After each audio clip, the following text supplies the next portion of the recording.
श्री कृष्ण कहते हैं कि खुश रहना है तो जिंदगी के फैसले अपने परिस्थिति को देख कर लें। दुनिया को देखकर जो फैसले लेते हैं वो दुखी ही रहते हैं। जिंदगी में हैरानी भी होती है और बहुत परेशानी भी होती है। सब कुछ अच्छा होता है जब ऊपर वाले की मेहरबानी होती है। सबको यहाँ अपनी जिंदगी से शिकायतें हैं। जिंदगी तो वही जीते हैं जो हर वक्त मुस्कुराते हैं। जीवन में दिखावा दुख देता है। सुख चाहिए तो हर काम को दिल लगा कर करें। दौलत और खुशी का कोई रिश्ता नहीं होता है। ये बात जो समझ जाता है वो जीवन भर खुश रहता है। जब ख्वाबों के रास्ते जरूरतों की ओर मुड़ जाते हैं तब असल जिंदगी के मायने समझ में आते हैं। बातें अच्छी हर कोई कर लेता है परंतु अपने जीवन में अच्छे कार्य बहुत कम लोग करते हैं। जिंदगी का सबसे बेहतरीन हिस्सा वो होता है जिसे निस्वार्थ जिया गया हो। रुलाती है, हंसाती है, गिराती है, उठाती है, कभी दूर कभी पास अपनों के लाती है। ये जिंदगी हमें कितना कुछ सिखाती है। इस दुनिया में हर इंसान उस चीज के लिए रोता है जो उसके पास नहीं है। जब वो चीज उसके पास होती है तो उसका वो कद्र नहीं करता है।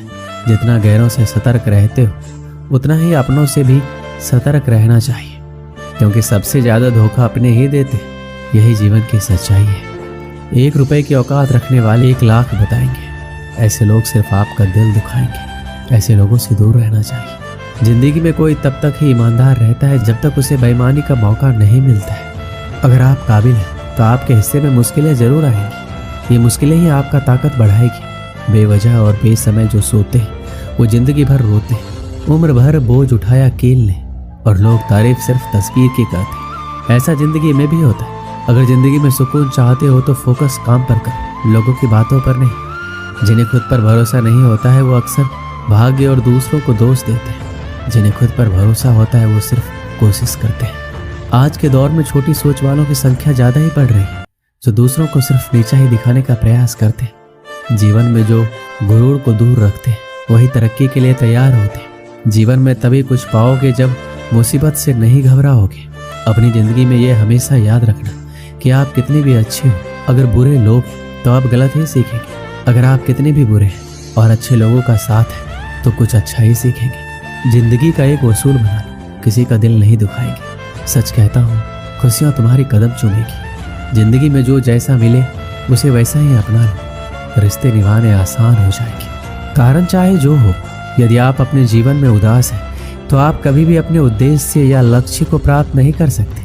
जो व्यक्ति दूसरों की निंदा करने लगता है या उसमें दोष निकालने लगता है वो अपने जीवन की कमियों और दोषों पर कभी ध्यान नहीं दे पाता है और उसके यही दोष उसकी असफलता का कारण बन जाते हैं। चिंता चिता के समान होती है जो जिंदा इंसान को जलाकर राख कर देती है। जीवन के उद्देश्य को पाने के लिए चिंतन करें, ना कि चिंता।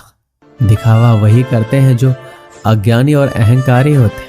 यदि आपके अंदर अज्ञान और अहंकार है तो आप जीवन में कभी भी सफल नहीं हो सकते। तनाव में रहने से व्यक्ति अस्वस्थ हो जाता है और वह किसी कार्य को अच्छी तरह से नहीं कर पाता। जो लोग जीवन के उद्देश्य को जानते हैं वो लोग दूसरों को बताते नहीं और जो नहीं जानते वो दूसरों को बताते हैं। आपके जीवन का उद्देश्य क्या है? इस प्रश्न का उत्तर केवल आप स्वयं दे सकते हैं। और जिस दिन से आप इस प्रश्न का उत्तर ढूंढना शुरू कर दिया, समझ लीजिए आपने जीवन शुरू कर दिया। यदि आपने रामायण पढ़ा होगा तो आपको ज्ञात होगा कि भगवान राम एक राजा के पुत्र थे और उन्हें ईश्वर का अवतार माना जाता है। इसके बावजूद उनके जीवन में सुख और दुख दोनों था। यदि प्रभु श्री राम के जीवन में दुख ना होता तो मर्यादा पुरुषोत्तम श्री राम ना कहलाते। एक बात हमेशा याद रखें, इस पृथ्वी पर जो भी व्यक्ति आया है हर एक का जीवन सुख और दुख से भरा पड़ा है। श्री कृष्ण कहते हैं जो बीत गया उसे आप नहीं बदल सकते और जो आने वाला है उसे आप जानते नहीं।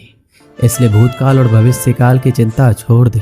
आप आज जो कर्म करेंगे उसी का परिणाम आपको भविष्य में मिलेगा। आज में जीना सीखो और अपने समय का अधिकतम समय लक्ष्य के प्रति समर्पित करो। दूसरों में कमियां ढूंढना हमारी सबसे बुरी आदत है। इस आदत को छोड़ दें और खुद में कमियां ढूंढें और उनमें सुधार करें। खुद में किया गया सुधार आपके जीवन को पूरी तरह बदल देगा। आपकी क्षमता दिन दूनी और रात चौगुनी बढ़ेगी। जीवन में संकल्प लेना सीखें। उदाहरण के लिए, अगर आपने सोचा है कि आज हमें ये कार्य करना है तो उस कार्य को निश्चित ही करें। अगर आपने सोचा है कि 2-4 घंटे पढ़ना है तो जरूर पढ़ें। भले ही मन पढ़ाई में ना लगे पर एक अच्छा आदत बनेगा जिससे आपको सफलता की एक सीढ़ी चढ़ने में आपको मदद मिलेगी। त्याग करना सीखें। कई बार क्षणिक सुख के लिए हम अपनी कीमती वक्त बर्बाद करते। उदाहरण के लिए बुरी आदत है दोस्तों से ज़्यादा समय तक फिजूल की बातें करना, ज़्यादा देर तक टीवी या फिल्म देखना। कई बार जब हम पढ़ाई करते हैं तो ऐसे दोस्तों के साथ रहते हैं जो पढ़ाई में बाधा बनते हैं, उन्हें छोड़ नहीं पाते। ज़रूरतमंद की हमेशा मदद करें, उतनी मदद जरूर करें जितना आप कर सकते हैं। इस आदत की वजह से मन में सकारात्मक विचार आते हैं और हृदय प्रसन्न रहता है। इससे जीवन में आनंद और खुशी भर जाते हैं। खुश होकर जो भी कार्य करेंगे वो बेहतरीन होगा। जब आप फेल होते हैं तो आपका पूरा एक साल बर्बाद हो जाता है, और जब आप अपने जीवन में असफल होते हैं तो आपका पूरा जीवन बर्बाद हो जाता है।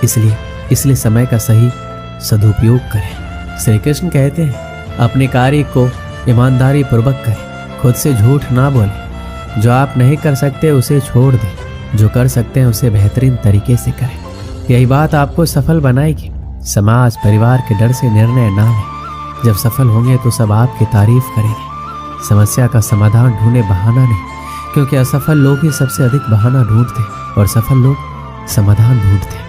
अगर इस दुनिया में कोई भी काम जो आप दिल से करना चाहते हैं तो उस काम को इस दुनिया में एक भी ऐसा इंसान है जो कर रहा है, तो आप भी खेल खेल में उस काम को कर सकते। गिरते रहो, भटकते रहो, सीखते रहो, लेकिन कभी हार मत मानो। जब लोग आपकी नकल करने लगे तो समझ लेना जिंदगी में सफल हो रहे हैं। कमाओ, कमाते रहो और तब तक कमाओ जब तक महंगी चीज सस्ती ना लगने लगे। एक कक्षा में अध्यापक छात्रों को पढ़ा रहे थे, तभी कक्षा के 2 छात्र आपस में झगड़ने लगे। उनका झगड़ा देखकर अध्यापक ने पूछा, क्या बात है, तुम दोनों ऐसे झगड़े क्यों कर रहे हो? एक छात्र बोला, सर ये मेरी बात नहीं सुन रहा है, बस अपनी बात पर अड़ा हुआ है। दूसरा छात्र बोला, सर मैं इसकी बात क्यों सुनूं, ये जो कह रहा है वो गलत है, ऐसे में इसकी बात सुनकर क्या फायदा। इसके बाद दोनों फिर से आपस में उलझ गए। दोनों की सुलह कराने अध्यापक ने उन्हें अपने पास बुलाया। दोनों छात्र अध्यापक के डेस्क के पास जाकर खड़े हो गए, एक डेस्क की ओर और दूसरा डेस्क की दूसरी ओर। अध्यापक ने डेस्क की दराज से गेंद निकाली और उसे डेस्क के बीचों बीच रख दिया। उसके बाद वो दोनों छात्रों से बोले, इस गेंद को देखकर बताओ ये किस रंग की है। पहला छात्र बोला, ये सफेद रंग की गेंद है सर। दूसरा छात्र बोला, नहीं सर ये तो काली है। दोनों के उत्तर एक दूसरे से भिन्न थे, लेकिन दोनों अपनी बात पर अडिग थे। दोनों में फिर तू मैं होने लगी। अध्यापक ने दोनों को शांत कर अपने स्थान बदलने को कहा। दोनों ने अपने स्थान बदल लिए। अध्यापक ने फिर वही प्रश्न दोहराया कि अब बताओ कि गेंद का रंग कौन सा है। इस बार दोनों के जवाब एक दूसरे से भिन्न थे। अब पहले छात्र ने कहा सर गेंद काली है और दूसरे ने कहा सर गेंद सफेद है। लेकिन अब की बार वो अपने खुद के जवाब से हैरान भी थे। दोनों अध्यापक को समझाते हुए बोले, ये गेंद 2 रंग की बनी हुई है, एक तरफ से देखने पर सफेद दिखती है, दूसरी तरफ से देखने पर काली। तुम दोनों के जवाब सही है, फर्क बस तुम्हारे देखने में।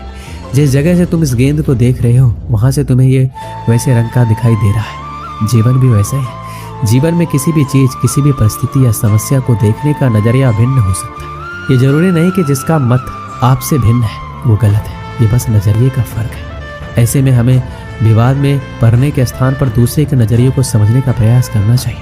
तभी हम किसी की बात बेहतर ढंग से समझ पाएंगे और अपनी बात बेहतर ढंग से समझा पाएंगे। दोनों छात्रों के अध्यापक की बात समझ में आ गई और दोनों ने अपना झगड़ा भुलाकर सुलह कर लिया। इस कहानी से हमें क्या सीख मिलती है?